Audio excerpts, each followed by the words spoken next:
Welcome welcome to my channel present of mind classes. यानी मेरे channel पर आपका स्वागत है। आज मैं क्लास 10th का वीवीआई ऑब्जेक्टिव क्वेश्चन बताने जा रहा हूँ, जो कल यानी 16 फरवरी को बिहार बोर्ड के में बहुत इम्पोर्टेंट है। पहला क्वेश्चन है कि निम्नलिखित में कौन सा अभाज्य संख्या है। निम्नलिखित में कौन सा अभाज्य संख्या है? तो पहला ऑप्शन है 27, दूसरा है 35, तीसरा है 13, चौथा है 56। तो आपका जो अभाज्य संख्या है 13 है, जो आपका ऑप्शन नंबर क्या है? सी है, जो ऑप्शन नंबर सी है। चलिए अगला क्वेश्चन देखते हैं, आप लोग के स्क्रीन के सामने है। अगला क्वेश्चन है कि यदि ए और बी अभाज्य संख्या है, यदि ए और बी अभाज्य संख्या है तो लॉसा ए बी होगा, इसका लॉसा क्या होगा? तो इसका लॉसा ए बी होगा। इसका लॉसा क्या होगा जी? हम लोग का ए बी होगा। चलिए इसका अगला क्वेश्चन देखते हैं स्क्रीन बोर्ड पे। चलिए इसका अगला क्वेश्चन है हम लोग का कि यदि किसी समकोण त्रिभुज में एक भुजा का वर्ग दो अन्य भुजाओं का योग के बराबर हो तो पहला भुजा के सामने का कोण समकोण हो तो वो कौन प्रमेय है? तो आपका प्रमेय पाइथागोरस प्रमेय। कौन प्रमेय है जी?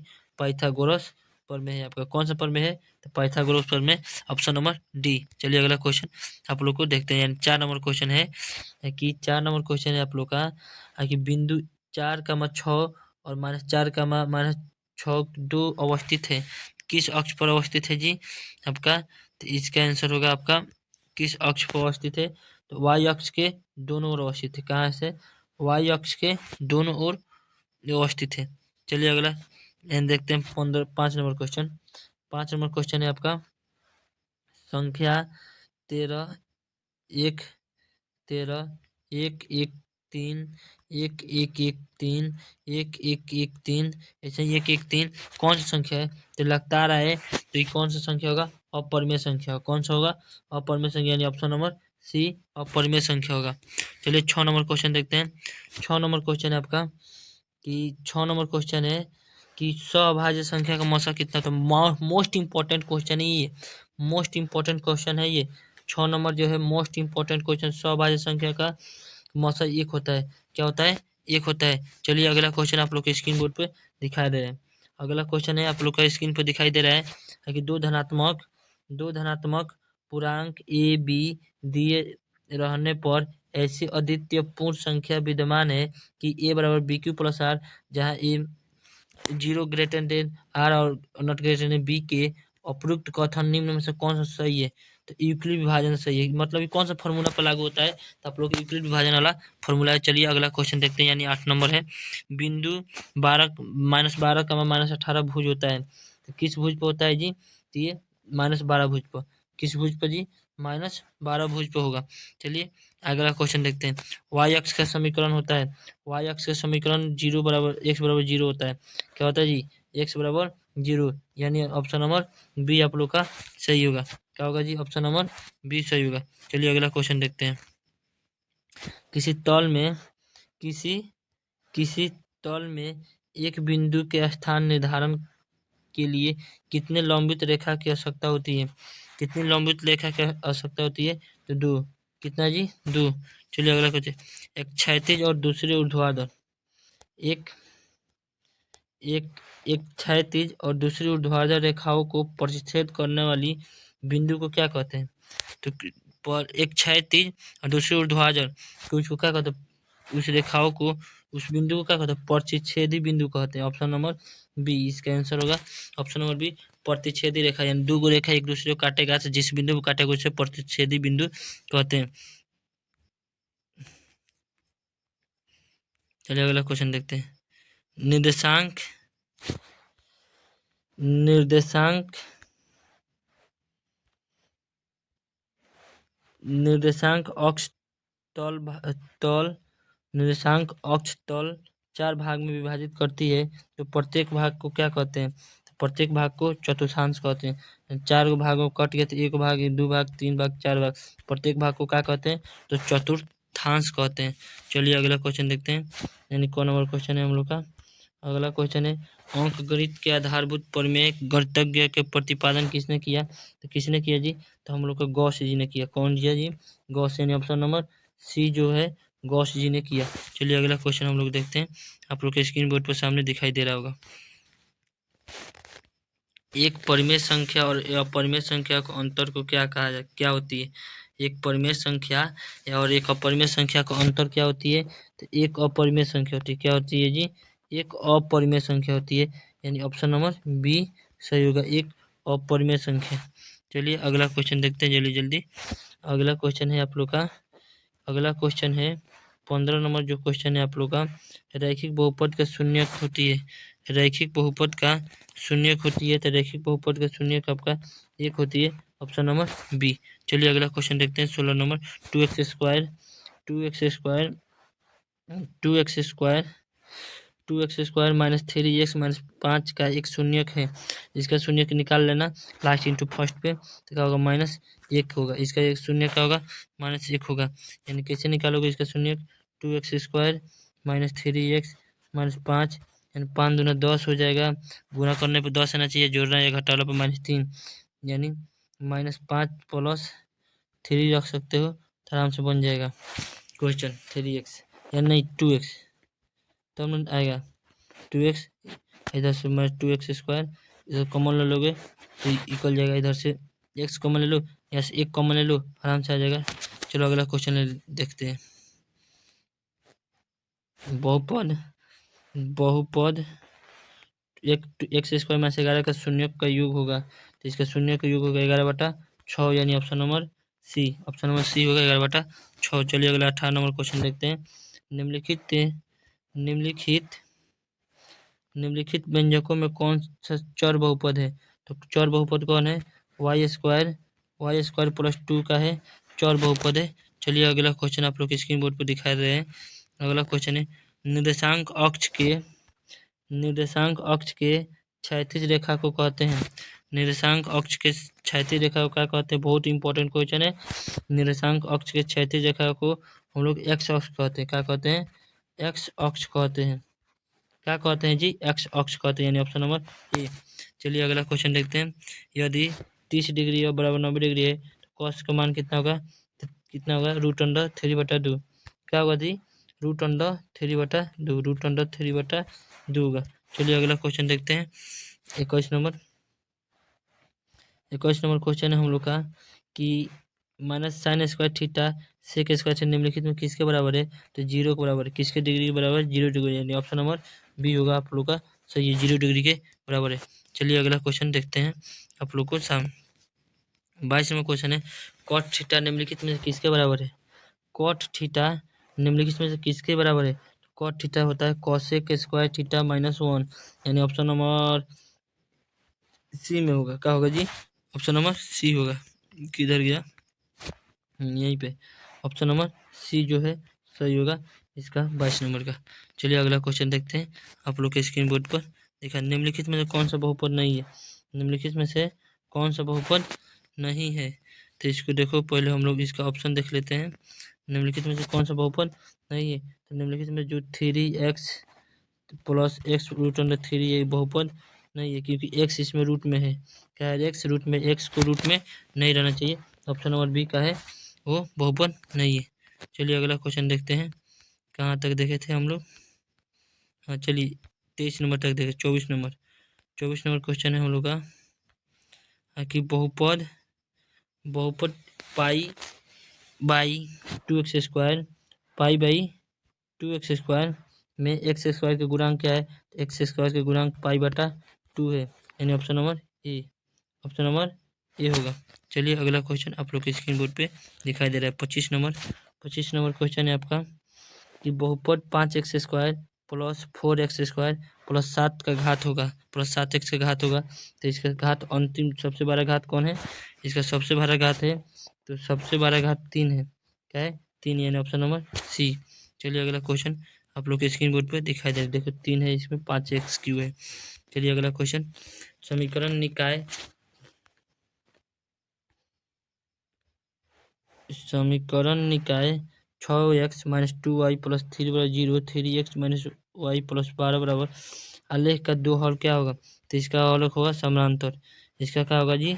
समानांतर होगा। a1/a2 = b1/b2, ये सब देख लेना क्या होगा इसमें समानांतर होगा। चलिए आगे अगला क्वेश्चन देखते हैं आप लोग का। अगला क्वेश्चन है कि यदि रैखिक समीकरण यदि रैखिक समीकरण का युग्म संगत है तब इसके द्वारा निरूपित किए गए रेखा का होगा तो प्रतिच्छेदी होगा। प्रतिच्छेदी और संपाती होगा। क्या होगा? प्रतिच्छेदी और संपाती होगा। यदि रैखिक समीकरण का युग्म संगत है तो रेखा का होगा प्रतिच्छेदी और संपाती होगा। चलिए अगला क्वेश्चन देखते हैं, यानी 28 नंबर क्वेश्चन है आपका। स्क्रीन पर दिखाई दे रहा है 1 + tan स्क्वायर थीटा बराबर क्या होता है? तो सेक स्क्वायर थीटा होता है। क्या होता है ji? Sec square theta. 1 + tan square theta बराबर सेक स्क्वायर थीटा। चलिए अगला क्वेश्चन आप लोग स्क्रीन पर देखते हैं। साइन 72 का मान कितना होगा? साइन 72 का मान तो कॉस 18 होगा। क्या होगा जी? कॉस 18 होगा, यानी 72 90 में से 72 जाएगा तो कॉस 18 होगा। चलिए अगला क्वेश्चन आप लोग के स्क्रीन बोर्ड पे दिखाई दे रहा है। निम्नलिखित में से 1 + tan square theta cos theta sine किसके बराबर होगा? किसके बराबर होगा जी? तो tan के बराबर होगा। किसके बराबर होगा? तो tan के बराबर होगा। किसके बराबर होगा?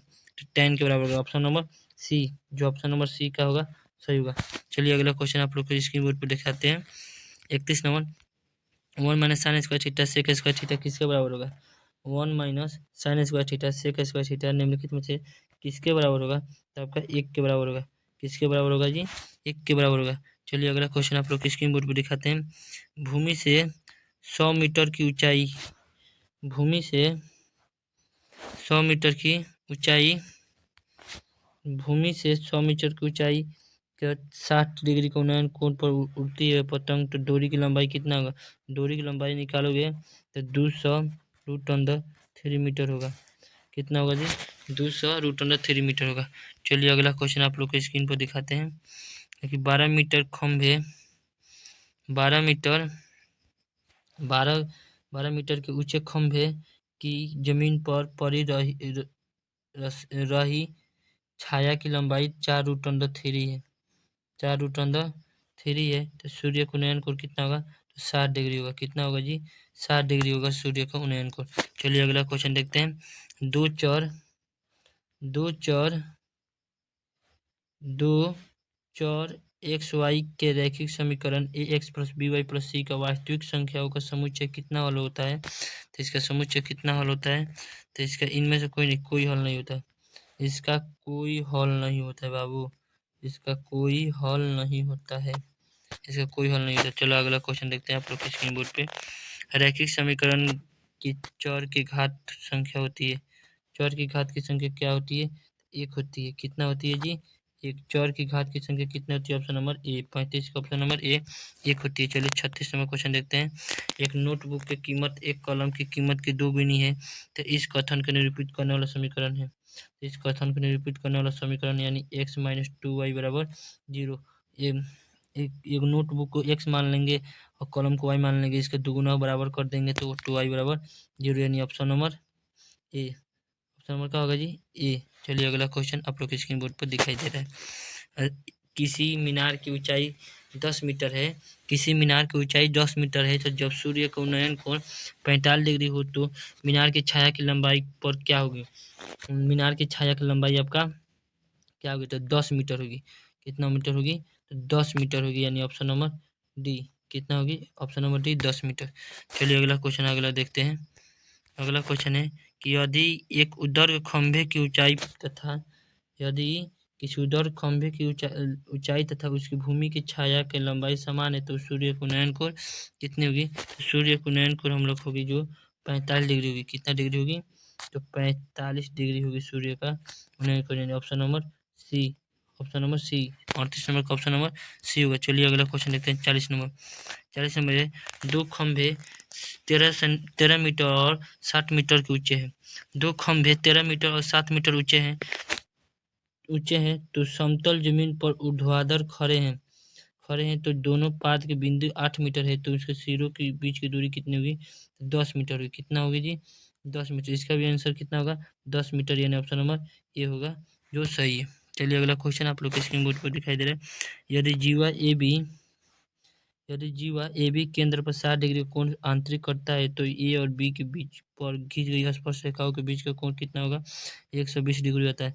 यानी कितना? 60 + 60 दोनों कोण बराबर होता है। बीच में ए से दोनों कोण बराबर होता है तो 60 + 60 यानी 120 डिग्री। चलिए अगला क्वेश्चन आप लोग स्क्रीन बोर्ड पर देखते हैं। किसी वृत्त के केंद्र से किसी जीवा पर डाला गया लंब जीवा के क्या कहलाती है? तो समद्विभाजित कहलाती है। क्या कहलाती है? समद्विभाजित, यानी ऑप्शन नंबर सी कहलाती है समद्विभाजित। चलिए अगला क्वेश्चन आप लोग स्क्रीन बोर्ड पर दिखाई दे रहा है। 42 नंबर समीकरण x - y बटा 5 - 10 बराबर बी का मान क्या होगा? तो बी का मान 1/5 होगा। क्या होगा दी? 1/5, क्योंकि इधर जाएगा ये गुणा में है तो इस बोल जाएगा तो प्लस में होगा, इसको गुणा में तो भागा है तो कटेगा तो 1/5 होगा। 5 × 5 5 दूना 10 यानी 1/5। चलिए अगला क्वेश्चन देखते हैं आप लोग के स्क्रीन बोर्ड के सामने दिखाई दे रहा है। आगे समीकरण x - 3 में c का मान होगा समीकरण x - 3y में c का मान क्या होगा? तो 0 होगा। इसमें c का कोई वैल्यू नहीं है इसलिए इसका मान 0 होगा। चलिए अगला क्वेश्चन आप लोग को 44 नंबर देखते हैं। द्विघात समीकरण 4x² + 4x + 1 मूलों का प्रकृति होगा। तो मूलों का प्रकृति इसका निकालोगे तो वास्तविक और बराबर होगा। क्या होगा? ऑप्शन नंबर बी, वास्तविक और बराबर। आप लोग को हॉल इसलिए नहीं बता रहे हैं हम कि इसका टाइम बहुत कम है, आप लोग का कल ही एग्जाम देने जाना है, इसलिए जल्दी जल्दी केवल तुम लोग आंसर देख लो और क्वेश्चन देख लो। चलो अगला क्वेश्चन देखते हैं। समीकरण 7x² समीकरण 7x² - 12x + 18 के मूलों का योग, मूलों का गुणनफल होता है। मूलों का योग और मूलों का गुणनफल होता है 2:3 होता है। कितना होता है? 2:3। चलिए अगला क्वेश्चन आप लोग स्क्रीन बोर्ड पर देखते हैं। यदि समीकरण 3x² यदि समीकरण 3x² - 10x + 3 का एक मूल 1/3 है 1/3 है तो दूसरा मूल क्या होगा? दूसरा मूल केवल 3 होगा, यानी ऑप्शन नंबर डी। चलिए अगला क्वेश्चन आप लोग स्क्रीन बोर्ड पर देखते हैं। तीन असंरेखीय बिंदु तीन असंरेखीय बिंदुओं से होकर कितने वृत्त खींचा जा सकता है? तो एक। कितना? एक, यानी ऑप्शन नंबर ए, केवल एक वृत्त खींचा जा सकता है। चलिए अगला क्वेश्चन देखते हैं। 48 नंबर क्वेश्चन है आपका। त्रिभुज त्रिभुज के शीर्षों से गुजरते हुए कितने वृत्त खींचे जा सकते हैं? त्रिभुज के शीर्षों से गुजरते हुए कितने वृत्त खींचा जा सकता है? तो एक। कितना? एक, यानी option number D. Option number D का है, एक खींचा जा सकता है, सही है। चलिए अगला क्वेश्चन देखते हैं। यानी 10 सेंटीमीटर 10 सेंटीमीटर त्रिज्या वाली वृत्त के वृत्त के केंद्र का समकोण बनाती है तो उस जीवा की लंबाई कितना होगा? तो उस जीवा की लंबाई होगा आपका 10√3। कितना होगा जी? 10√2 होगा जीवा की लंबाई। चलिए अगला क्वेश्चन देखते हैं। यानी 50 नंबर क्वेश्चन देखते हैं। कितना है जी? इसमें ज़्यादा है। 50 नंबर क्वेश्चन देखते हैं। 50 ही क्वेश्चन बताएंगे, यानी लास्ट क्वेश्चन बता रहे हैं इस वीडियो का, और 50 क्वेश्चन दूसरे वीडियो में बता देंगे। द्विघात समीकरण x² bx + 3 = 0 का x का मान क्या होगा? x का मान होगा +-b, इसका फॉर्मूला याद करना, +- b +- b² - -4ac/2a। चलिए आज के लिए बस इतना ही, फिर अगले वीडियो में मिलते हैं। जय हिंद, जय भारत।